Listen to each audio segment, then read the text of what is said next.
Seattle. A final decision is unlikely to be made until 2020 or 2021, but officials from the Sounders and City of Seattle proclaimed optimism that they'd be among the 16 host cities chosen for the 2026 World Cup during a Wednesday press conference at the 90. The United bid, the joint venture between the United States, Canada and Mexico, was the overwhelming winner over Morocco earlier in the day. A panel consisting of Sounders owner Adrian Hanauer, Seattle Mayor Jenny Durkan, King County Executive Dow Constantine, Washington State Public Stadium Authority Board Chair Fred Mendoza and First. "This truly is a momentous day for soccer in North America," Hanauer said in an opening remark. "As I was thinking about it this morning, it really struck me that these types of momentous days don't come without the diligent and relentless work, commitment and teamwork of a group of individuals, of an entire community. As I look out into this crowd, it really is this entire community that is responsible for getting us here to where we are today. This momentous day is just the beginning. We have work left to do. There are cities left to be eliminated before we are home free and ready to host games.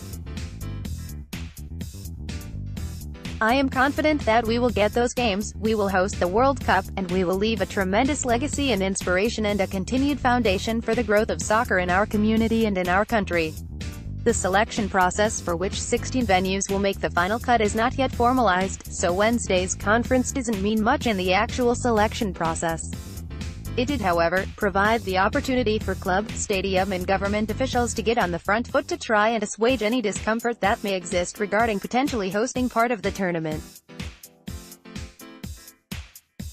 The panel focused on the positive Seattle offers, the high number of training facilities that meet the required qualifications nearby, including Starfire and the Seahawks Virginia Mason Athletic Center, as well as those at Seattle University and the University of Washington, the existing public transit infrastructure and planned development of available hotel space in the next 8 years.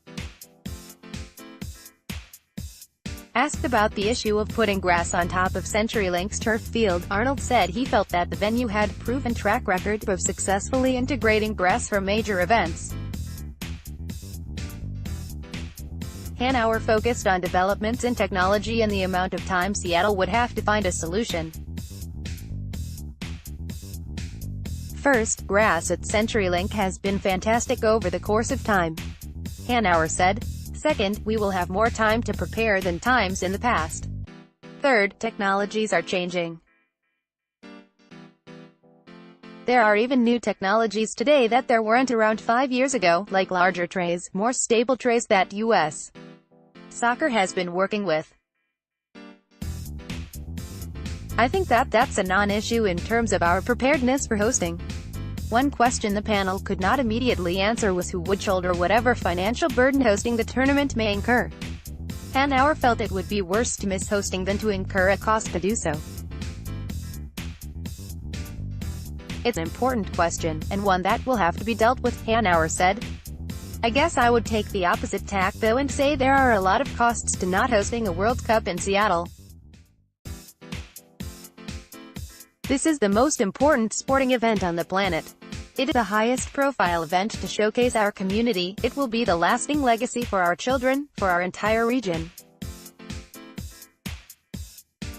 I think about all the kids in this area. What is the cost to not being able to inspire tens of thousands, if not hundreds of thousands of kids to become involved in this sport? And I take it to a personal level as well. I was 8 when I started going to Sounders games. It left a mark on me. Hopefully I've done my part to be a leader in the community. I have a 2-year-old son who will be 10 when the World Cup comes. I want those kinds of opportunities for him. Again, I'm well aware that the cost can't be stupid, but I think that in the end, I think the impact this even will have on our community will be far greater than the cost, and we will figure that out. With much to be formalized, it will likely be several years before FIFA decides which 16 venues will play host to the world's biggest stage." Wednesday's event, though, signaled that Seattle intends to be in the mix when the final locations for the 2026 tournament are announced.